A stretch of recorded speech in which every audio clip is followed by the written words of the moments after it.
Hello and welcome back to my YouTube session. तो आज की वीडियो में हम पढ़ने जा रहे हैं आंटी जेनिफर्स। ठीक है, तो इस पोएम में हम इसकी जो explanation line by line explanation बताऊंगी, प्लस क्वेश्चन आंसर और पोएट के बारे में आपको बताऊंगी।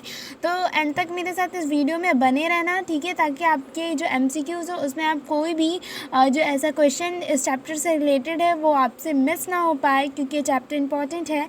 ठीक है, तो विदाउट एनी वेस्टिंग टाइम हम आज की वीडियो स्टार्ट करते हैं। हमारी कुछ लाइंस की ये जो पोएम है जिसको मैं एक्सप्लेन करूँगी और आपको एक एक वर्ड का मतलब भी बताऊँगी। ठीक है, उससे पहले अगर आप मेरे यूट्यूब चैनल पे न्यू हो तो मेरा चैनल जल्दी से सब्सक्राइब कर दो और बेल आइकन को भी प्रेस कर देना, ताकि जब भी मैं इसका अगला नोटिफिकेशन डालूँ अगला वीडियो अपलोड करूँ तो आपके पास नोटिफिकेशन आ जाए, आप जल्दी से इसे वॉच कर लो। इसकी जो पोएट है वो है एड्रिन रिच। ठीक है, और इनका इनका जो जन्म हुआ था वो मैरीलैंड में हुआ था, USA में। ठीक है, इतना पोएट के लिए इम्पोर्टेंट था तो मैंने आपको बता दिया। ठीक है, ये मतलब बहुत ज़्यादा कंटेम्प्रेरी जो मूवमेंट्स होती हैं as a poet and a theorist. ठीक है, she published 19 volumes of poetry. ठीक है, इन्होंने 90 वॉल्यूम्स ऑफ पोइट्री को पब्लिश किया था and 3 collection of essays and other writings, और 3 कलेक्शन किसकी, ऐसे की और राइटिंग्स की। ठीक है, नाउ हम इस चैप्टर की लाइंस को रीड करते हैं, उसका मतलब समझते हैं। Aunt Jennifer's tigers prints across a screen, bridge stoppage denizens of a word of grain. They do not fear the mean beneath the tree, they pace in seek cravachic certainty. ठीक है, तो इन lines के through जो poet है वो हमें बताना चाहती है कि कवि एक महिला का वर्णन कर रहा है। ठीक है, वो एक महिला के बारे में हमें बता रही है, एक वुमेन के बारे में बता रही है जिससे वह चाची जेनिफर के रूप में संबोधित करता है। वह कहता है कि जो एक टेबल क्लॉथ कपड़े के एक टुकड़े पर कढ़ाई कर रही हैं वो एक टेबल क्लॉथ या दीवार पर लटका था। ठीक है, हो सकता है। ठीक है, जो हरे जंगल में निडर होकर भाग रहे हैं उसने मतलब कि जो हरे जंगल उन्होंने यहाँ पे बिंब किया है, मतलब यहाँ पे उन्होंने एक एग्जाम्पल लेके उन्होंने समझाया है। उन्होंने उनकी सुंदरता का वर्णन पुरख राज के रूप में जानने वाले एक अनमोल पीले वस्त्र से करते हुए किया है। वह कहती हैं कि जंगल की भरी पृष्ठभूमि, मतलब कि जंगल इतना हरा भरा है, इतना मतलब उसमें जब इतना अच्छा लगता है। ठीक है, वो इसकी सुंदरता को बता रही है इन लाइंस के थ्रू। चमकीले पीले दिखाई देते हैं, वे निडर हैं और वे पुरुषों की उपस्थिति से प्रभावित नहीं होते। ठीक है, जैसे क्या होता है कि पुराने ज़माने में जो लेडीज़ थी वो अपने हस्बैंड से बहुत ज़्यादा डरती थी, इसलिए उन्होंने यहाँ पे बिम्ब किया है, यहाँ पे बताया है कि मतलब कि जंगल ऐसा नहीं है, जंगल पुरुषों के भी माध्यम से नहीं डरता। ठीक है, तो यहाँ हम बाघों और चाची के बीच व्यवहार के विपरीत समझ सकते हैं। ठीक है, हालांकि उनके द्वारा डिज़ाइन किए गए बाघ निडर हैं लेकिन वे खुद अपने पति से डरती हैं। ठीक है, वो हमें बता रहे हैं कि जो उनके जो हस्बैंड है, वो जो चाची जो है, वो जो जेनिफर आंटी जो थी ना, ठीक है, वो क्या कर रही हैं, वो एक टेबल क्लॉथ पे टाइगर्स को मतलब कढ़ाई कर रही हैं, उनकी टाइगर्स बना रही है। वो कह रही हैं कि ये टाइगर्स बिल्कुल निडर हैं, बट ये अलग बात है कि मैं अपने हस्बैंड से डरती हूँ। ठीक है, वो बता रही हैं हमें। इसके अलावा कभी कहता है कि वे वहाँ गर्व और जंगल के निडर नागरिक हैं, वे बहुत चमकदार और सुरुचिरूप हैं, मतलब सुरुचिरूपक हैं, मतलब बहुत ज़्यादा इंटरेस्टेड हैं। ठीक है, इस लाइंस के इन 4 लाइंस के थ्रू हमें पोएट इतना सब बताते हैं। ठीक है, अब हम देखते हैं आगे क्या बोलते हैं। Aunt Jennifer's fingers fluttering through her wool find even the every needle hard to pull. The massive weight of Uncle's wedding band sides heavily upon Aunt Jennifer's hands. ठीक है, अब वो यहाँ पे हमें बताती हैं कि अपने पति के प्रति चाची जेनिफर के डर का वर्णन किया है। ठीक है, उन्होंने अपने बताया है कि वो अपने हस्बैंड से क्यों डरती हैं। ठीक है, वे कहती हैं कि जब वे कढ़ाई कर रही होती हैं, जब वे कढ़ाई बुनाई जब कर रही होती हैं तो वो बताती हैं हमें कि तो उनके पति के डर से उनकी उंगलियां कांपने लगती हैं। ठीक है, उनको लगता है कि हस्बैंड आ रहा है तो उनकी उंगलियां कांपने लगती हैं, जिसकी वजह से जो निडल होती है उनके हाथों से आर पार, मतलब कि जो कपड़े के बुनाई करती है वो उनसे नहीं हो पाती है और वो जो निडल होती है हाथों में चुभ जाती है। ठीक है, पति के डर से उनकी उंगलियां कांपने लगती हैं। उनका पति कढ़ाई के अपने शौक के बारे में नहीं जानता।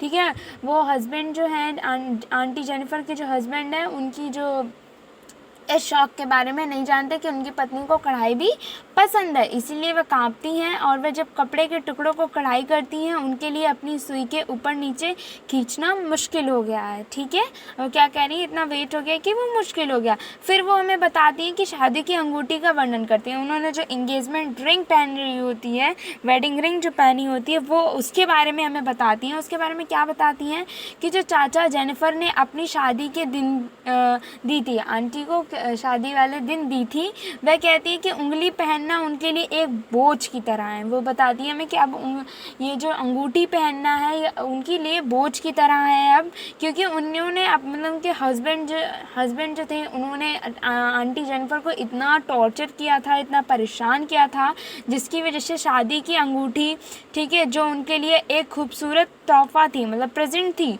ठीक है, हो सकती थी, वो एक बोझ की तरह उन्हें लगने लगी थी। ठीक है, पहले वो उस रिंग को बहुत माना करती थी, बट जब से उनके हस्बैंड ने उन्हें टॉर्चर करना शुरू कर दिया, इतना डर गई हैं वो अपने हस्बैंड से, तो उनके लिए एक रिंग भी क्या, रिंग पहनना भी, इंगेजमेंट रिंग पहनना भी क्या लग रहा है, एक बोझ की तरह लग रहा है। उन्होंने अपने जो वेडिंग जीवन है, अपनी जो मतलब मेमोरीज़ हैं, इतनी कठिनाइयों का सामना किया है उन्होंने, मतलब बताया कि मेरी शादी में इतनी कठिनाइयों का मैंने सामना किया है कि छोटी अंगूठी की उसकी कांपती उंगलियों पर एक भारी बैंड के रूप में वर्णित किया गया है। ठीक है, जैसे उन्होंने अपनी छोटी उंगली में अंगूठी पहन रखी थी, उन्होंने इसको बताया है कि इसका वेट इतना हो गया है कि एक भारी बैंड की तरह लग रहा है। इसका मतलब ये है कि अंगूठी पति के वात्सल्य वाले व्यवहार के कारण यातना के रूप में कुछ बुरे अनुभवों से जुड़ी है। मतलब कि कुछ मतलब बैड डीड्स जो होते हैं हस्बैंड, जैसे डोमेस्टिक वायलेंस हो गया, कोई और रीज़न रहा होगा इन लोग के बीच में, उस वजह से इनको ये अंगूठी पहनना बहुत ज़्यादा बोझ लगता था। अब ना हम आ जाते हैं लास्ट पैराग्राफ पे, जो है when aunt is dead her terrified hands will lie still ringed with ordeals she was mastered by the tigers in the panel that she made will go on preening proud and unafraid। ठीक है, अब हमें इन 4 line से कभी बताना चाहते हैं कि कोई भी आसानी से बागों की डिज़ाइन के माध्यम से स्वतंत्रता और निर्भरता के लिए चाची की इच्छा को समझ सकता था। ठीक है, वो इतनी अच्छी डिज़ाइंस करती थी, इतने अच्छे उनके थॉट्स थे कि कोई भी इंडिपेंडेंस और निर्भरता, मतलब सेल्फ डिपेंडेंस का कोई भी जो मीन था, वो जो बताना चाहती थी अपनी कढ़ाई के थ्रू, टाइगर्स के थ्रू, वो आराम से कोई भी समझ सकता था। आगे वो कहती हैं कि चाची के लिए अपने जीवन काल में स्वतंत्रता हासिल करना संभव नहीं था। मतलब कि अपने जीवन काल में स्वतंत्रता, क्या आप जानते होंगे पुराने टाइम्स में वुमेन्स कैसे रहती थी, पर्दा करके रहती थी, बाहर नहीं निकलो, ये मत करो, वहाँ मत बैठो, उनके साथ मत बोलो। ठीक है, वो इंडिपेंडेंट नहीं थी, जो उनके हस्बैंड जो कहते थे वही करना पड़ता था। इसीलिए वो बताती हैं कि मैंने जितना अपना पास्ट में लाइफ को जिया है, उसमें अगर मैं इंडिपेंडेंस की बात करूँ तो मैं कभी भी इंडिपेंडेंस नहीं कह सकती। ठीक है, वह अपनी मृत्यु के बाद ही इसे प्राप्त कर लेंगी। ठीक है, वो कहती है जब मैं मेरी डेथ हो जाएगी उसके बाद मैं शायद इंडिपेंडेंस को गेन कर लूँ, वहाँ पे नहीं मेरा हस्बैंड होगा, ना ही मुझे रोकेगा, ना ही टोकेगा, वो सब हमें बताती हैं। लेकिन यहाँ भी उनके जो जीवन की विडंबना है ये है कि अभी बाकी वह अपनी पति की शादी अंगूठी के रूप में कारावास में बंद होगी। ठीक है, अंगूठी उन यातनाओं का एकमात्र प्रमाण थी जो उनके पति ने झेली थी।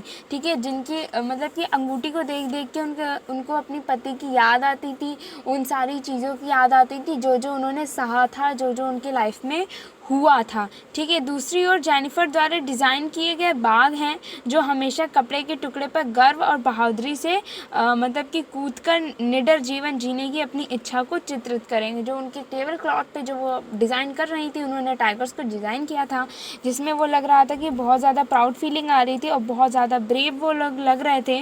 जो ऐसा लग रहा था कि अभी वो उसमें से बाहर निकल के आएंगे और निडर जीवन जीने के लिए अपना कदम बढ़ाएंगे, जो आज तक चाची अपने लिए खुद के लिए नहीं कर पाए। ये थी हमारी पोएम। ठीक है, जिसको मैंने बहुत अच्छे से एक्सप्लेन कर दिया है लाइन बाय लाइन, आपको अच्छे से समझ में आ गया होगा। कोई भी प्रॉब्लम हो तो आप मुझे कमेंट सेक्शन में पूछ सकते हो।